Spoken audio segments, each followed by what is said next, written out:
Have you ever wondered why it feels impossible to let go of someone who clearly hurt you? She's gone, yet she lingers in your mind like a shadow that refuses to leave. It's late at night, and you're scrolling through her profile, hoping to see something that brings you peace, but dreading the sting you know is waiting. Her name pops up somewhere random, and instantly your chest tightens. You meet new people, but every face gets compared to hers. And deep down, you know she wasn't even the right one for you. This is the hidden struggle so many men live with. You want to move forward, but it feels like your heart is chained to a ghost. You tell yourself you're stronger now, that you're done with her, but then a memory slips in, and suddenly you're back in the same loop. You replay old conversations in your head, rewriting them in ways that might have changed everything. You picture futures that never happened. You keep asking yourself why no one else feels the same. But here's the harsh truth. You're not missing her. You're missing the version of her that existed only in your imagination, the fantasy you created, the story you clung to long after reality exposed who she really was. And that's why letting go feels so brutal, because it's not just about her. It's about losing the dream you built around her. In this video, I'm going to show you exactly why your brain clings so hard to someone who broke you, and more importantly, how to finally cut those chains. Stay with me until the end, because once you understand this, you'll never see heartbreak the same way again. The first thing you need to understand is this. You are not grieving her. You are grieving the story you told yourself about her. The late night scrolling, the racing heart when her name appears, the way every new person feels like a poor substitute. It's not about who she truly was.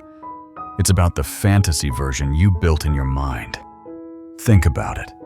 The woman who hurt you and the woman you can't stop thinking about are not the same person. One was real. The other was an illusion created by your hope, your longing, and your unmet needs. Your mind took small glimpses, her charm, her smile, the rare moments she treated you well, and magnified them into a whole character. You convinced yourself that was her true self. You ignored the rest, the arguments, the disrespect, the nights you felt small, the times you questioned your worth. When she walked away, you didn't just lose a partner. You lost the dream of what she could have been. You lost the future you imagined, the connection you believed was possible, the what-if version of your life that existed only in your head. And that is why it hurts so much. You're not mourning reality. You're mourning the movie you were writing, where she was the leading role in a story that was never real. This is one of the cruelest tricks of the human mind. We don't fall in love with people as they are. We fall in love with who we need them to be. We see potential and mistake it for reality. We cling to small acts of kindness and decide that is their real self, even when the daily evidence proves otherwise. And here's the painful irony. The person you're crying over never actually existed. She was a projection of your deepest desires. She was a reflection of what you believed you were missing in yourself. That is why your heart fights so hard to hold on. Because letting her go doesn't feel like just losing a woman. It feels like losing a part of yourself. But here's the truth. She was never your missing piece. She was a mirror, and everything you saw in her was something waiting to be rediscovered in you. Now let's go deeper. If she was never really your missing piece, then why does it feel like cutting her off is the same as cutting out your own heart? The answer lies in something most men confuse with love: emotional dependency. Real love adds to your life. It makes you stronger while still allowing you to stand on your own 2 feet. But emotional dependency is different. It eats away at who you are. It replaces your identity with an obsession over someone else's approval. And when you depend on her for your sense of worth, you hand over control of your emotions. Think about how it played out. Your mood shifted with her texts. A simple reply could lift you up. A few hours of silence could tear you down. Your self-esteem rose and fell with her attention. Your plans for the future felt shaky without her validation. Whether you realized it or not, you outsourced your happiness to someone who had already proven she didn't treat it with care. This is why it feels like prison. The walls aren't physical, but they are real. You can see the patterns hurting you, yet leaving feels like emotional suicide. You've forgotten what life felt like before her, and rediscovering that man seems scarier than staying stuck. Here's what makes it even harder. This dependency runs deeper than conscious choice. It isn't just about willpower, it's about your nervous system. Your body has learned to crave the highs and lows of the relationship. The rush when she gave you attention, the panic when she pulled away, the fragile relief when she came back. That unpredictable cycle created a chemical cocktail in your brain, an addiction just as powerful as any drug. So when you ask yourself, why can't I just let go? The real answer is this. You're not only letting go of her, you're breaking free from an addiction, one that tied your self-worth, your identity, and even your biology to someone who was never meant to hold that kind of power over you. And until you see this clearly, every attempt to move on will feel like withdrawal. But the moment you understand it, you gain the power to finally take your life back. Once you see how dependency works, another painful truth becomes clear. This wasn't the first time you felt this way, and unless you break the pattern, it won't be the last. Different faces, different names, but the same emotional cycle. The same feeling of being hooked, the same disappointment, the same crash. At first, it looks like bad luck. You tell yourself, I just keep meeting the wrong women. But it's not luck, it's psychology. Your mind is drawn to what feels familiar, even if that familiarity is toxic. If chaos was your earliest experience of love, then chaos feels like home, and your nervous system keeps chasing it. That's why you meet someone new, and almost instantly, you sense a spark. It feels exciting, magnetic, intoxicating. But often, that spark isn't chemistry, it's recognition. Deep down, your brain recognizes the same patterns, the same push and pull, the same emotional roller coaster. And because part of you still hopes to fix the old wound, you jump in again, believing this time will be different. It never is, because you're trying to solve an old problem with the same state of mind that created it. Every toxic partner isn't just a coincidence.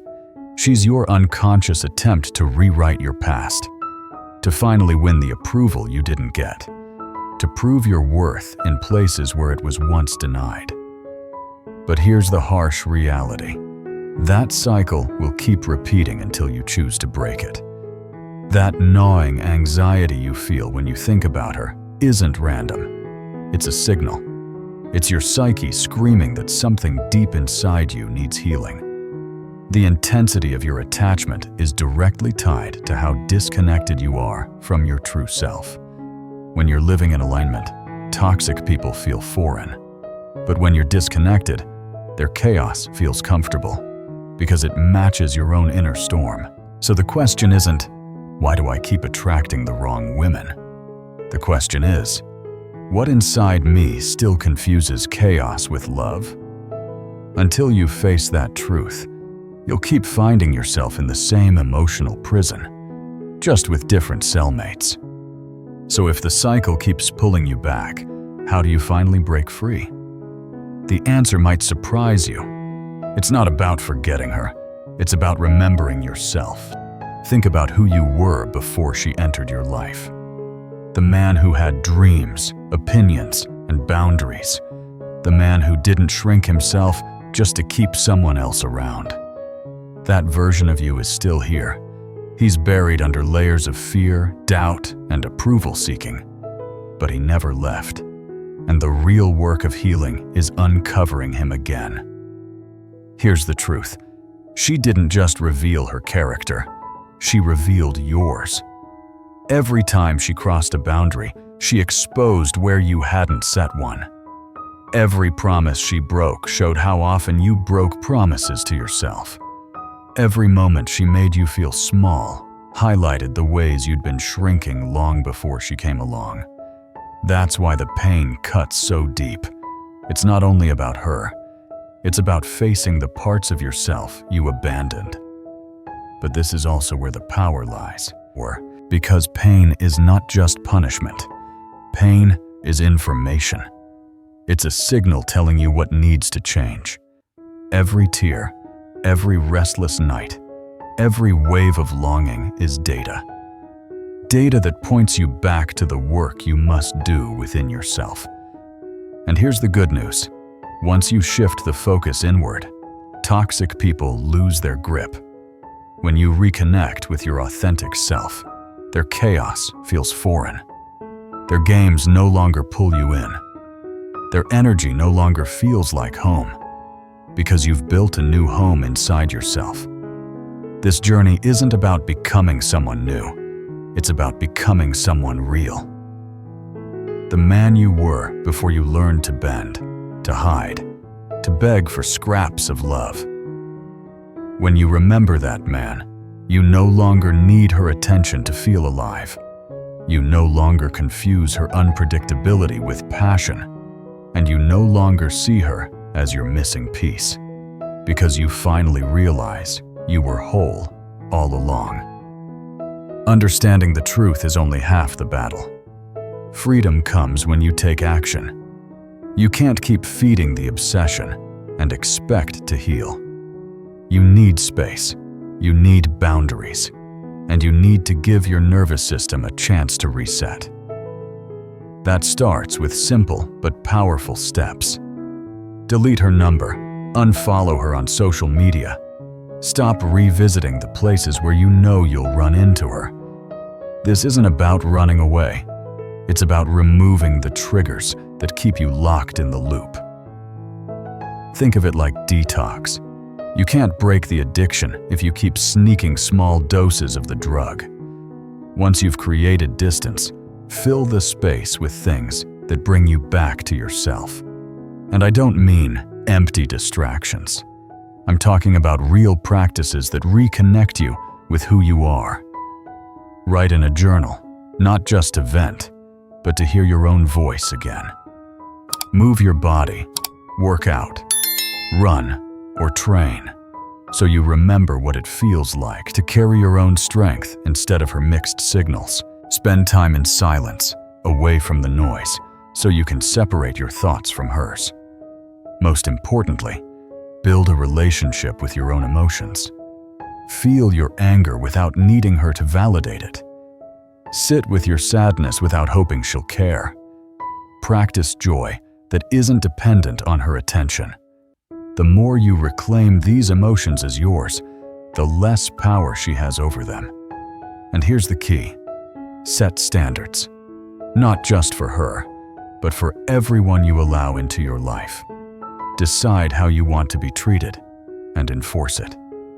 Don't compromise because of fear or loneliness. Respect, kindness, consistency. These are not luxuries. They are the baseline. Anyone who can't meet them doesn't deserve a place in your world. Action is where theory becomes transformation. Each boundary you set, each trigger you remove, each practice you commit to, it's all part of building a new identity. One where you no longer hand your worth to someone else. One where you stop performing for scraps of approval. One where you choose yourself every single day. Now that you've started setting boundaries and reclaiming yourself, there's one lesson you must lock into your mind. It's the difference between love and attachment. Most men confuse the two, And that confusion is what keeps them stuck in the same painful cycle. Love is steady. Love respects who you are. Love allows both people to grow while keeping their individuality. Attachment is different. Attachment clings. Attachment demands. Attachment is rooted in fear. Fear of loss, fear of rejection, fear of being alone. And when fear is in control, you will tolerate things that destroy your peace. Think back to your relationship. Was it really love? Or was it attachment dressed up as love? Did you feel free to be yourself? Or were you constantly performing to earn her approval? Did her presence bring calm?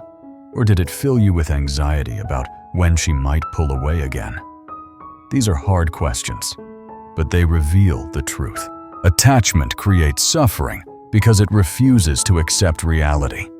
It wants the other person to be who you need them to be, not who they actually are. Love, on the other hand, accepts reality, even when it's painful. Love doesn't require possession or control. It doesn't punish you for being human. Love doesn't make you feel like you're too much or not enough. Here's why this distinction matters. If you mistake attachment for love, you'll keep chasing relationships that drain you. You'll confuse emotional chaos with passion. You'll stay hooked to people who can't or won't meet you at the level you deserve. But once you learn to recognize attachment for what it is, you can step back. You can see the game clearly and refuse to play it again. And the best part? When you finally understand the difference, you stop blaming yourself for feeling deeply. Your emotions were never the problem. The problem was where you invested them. Love isn't about needing someone to complete you. Love is about sharing your wholeness with someone who respects it. By now, you can see the trap. You weren't clinging to love. You were clinging to attachment, to the illusion, to the fantasy. But here's the shift that changes everything. Your pain isn't just a wound. It's raw material. It's fuel. It's the doorway to a stronger version of you. Every tear you've shed proves your ability to feel deeply. Every sleepless night shows your capacity to care intensely. Every moment of missing her reveals your potential for powerful love. Those qualities aren't weaknesses. They're strengths when they're directed toward the right people and the right life. Think of your pain as data. Every pang of longing points to something inside you that needs healing. Every wave of anger exposes a boundary you didn't enforce. Every time you feel small because of her, it highlights the places where you abandoned yourself. Instead of resisting the pain, start listening to it. It's teaching you exactly what needs to change. The key is integration. You don't suppress your feelings. You reclaim them. The passion you projected onto her, that's your passion. The freedom you saw in her, that's your freedom. The confidence you admired, that's your confidence. All of those qualities are not hers to give. They're yours to develop. This is why the heartbreak is also the invitation. Through loss, you're forced to see how much of yourself you've given away. And through the process of rebuilding, you get to take it all back. That's how pain turns into power. So stop asking, when will this pain end? And start asking, what is this pain trying to show me? Because the truth is, the pain will fade. But the lessons you pull from it, the boundaries, the self-respect, the clarity, those will stay. And they will shape every relationship you choose from this point on. This isn't about being grateful for heartbreak. It's about recognizing the gift hidden inside it. The gift of rediscovering yourself. And once you see it, you'll realize the woman who broke you also gave you something priceless. The chance to rebuild stronger than before. Now comes the part that separates men who stay stuck from men who rise. Healing isn't just about understanding the pain. It's about using that energy to build something better. This is where you reclaim your life, set new standards, and create space for the love you truly deserve. Start with your standards. From this point on, respect, kindness, consistency, and honesty are non-negotiable. These are not extras. They are the baseline for anyone who wants access to your time and energy. If someone can't meet them, they don't belong in your life, no matter how attractive they are or how strong the chemistry feels. Next, build routines that ground you in self-respect. Move your body, challenge yourself, set goals that excite you. Every time you follow through, you remind yourself that you don't need external validation to feel worthy. Your value is proven by how you treat yourself. Then, start surrounding yourself with people who reflect the best in you. Friends who support you, environments that lift you up, mentors who challenge you to grow. When your circle changes, your standards rise naturally. Suddenly, you won't even feel drawn to the chaos you once mistook for passion. And here's the real transformation. When you live with clarity and strength, love feels different. Healthy love doesn't drain you. It doesn't leave you guessing. It doesn't punish you for being human. It feels safe, steady, and powerful. In the right relationship, you don't shrink. You expand. You don't lose yourself. You discover more of who you are.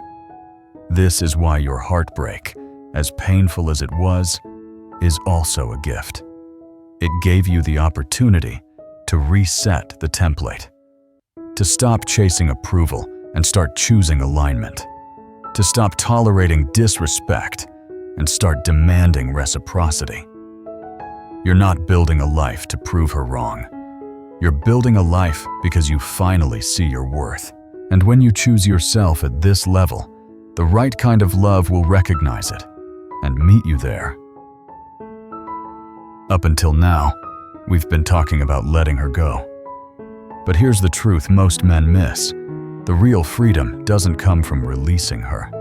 It comes from releasing the version of you that tolerated less than you deserved. Think about it. The you who begged for scraps of attention. The you who ignored red flags just to keep the fantasy alive. The you who thought love meant sacrificing your standards, your peace, your identity. That version of you has to die. Because if he stays, you'll keep repeating the same cycle. Different woman, same pain. True liberation is saying goodbye to that man. It's letting go of the belief that love must be earned through suffering. It's shedding the mask of the nice guy who bends, pleases, and performs, hoping to finally be chosen. It's releasing the story that you are incomplete without someone else. When you do that, everything shifts. Suddenly, you no longer chase validation. You no longer crave chaos. You no longer confuse inconsistency with passion. Instead, you stand in your own worth. You know what you bring. You know what you require, and you refuse to apologize for it. And here's the best part. The space that opens up is where real love can finally enter. Love that doesn't drain you, but fuels you. Love that doesn't demand perfection, but celebrates your authenticity. Love that doesn't make you smaller, but inspires you to grow. But remember, this isn't about waiting for the right person to show up. This is about becoming the right person for yourself first. The man who values himself so much that he won't trade peace for drama. The man who would rather stand alone in strength than be caged in a toxic bond. The man who knows that his heart is powerful, but his boundaries are stronger. Letting go of her is just the surface. Letting go of the weaker version of yourself, that's the real victory. That's when you stop surviving heartbreak and start living in freedom. So here's where it all comes together. Letting her go was never the real mission. The real mission was finding your way back to yourself. Every sleepless night, every wave of longing, every time you almost reached for your phone, it wasn't wasted, it was training. Training you to choose yourself again and again. She wasn't your destination. She was your detour, a painful but necessary stop that forced you to face the truth about your patterns, your standards, and your worth. And now, you have the clarity to walk a different path, a stronger path, a path where you no longer confuse chaos with love. Every day you resist checking her profile is proof of your strength. Every boundary you enforce is proof of your growth. Every moment you choose peace over obsession is proof that you are no longer the man who once begged for crumbs. You are becoming the man who commands respect, first from yourself, and then from everyone around you. And that's why this ending is actually a beginning. The beginning of relationships that don't drain you, but expand you. The beginning of a life built on your own values, not someone else's approval. The beginning of love that feels safe, steady, and real. Love that feels like coming home. Not to another person, but to yourself. So don't measure your healing by how quickly you forget her. Measure it by how deeply you remember who you are. Don't measure it by whether she notices your progress. Measure it by how powerfully you carry yourself without her. Because the truth is, you're not healing to get her back. You're healing to get you back. And that man, the integrated, grounded, self-respecting version of you, is worth every ounce of the struggle it takes to find him again. That man is unstoppable. That man will never settle for less. That man is free. Now it's your turn. Take what you've learned here and put it into action. Share one insight that hit you hardest. Drop it in the comments, because speaking it out loud is the first step to living it. And if you're ready to go even deeper, stay with me. This journey doesn't end here. It starts here. Thank you for watching. See you in the next video.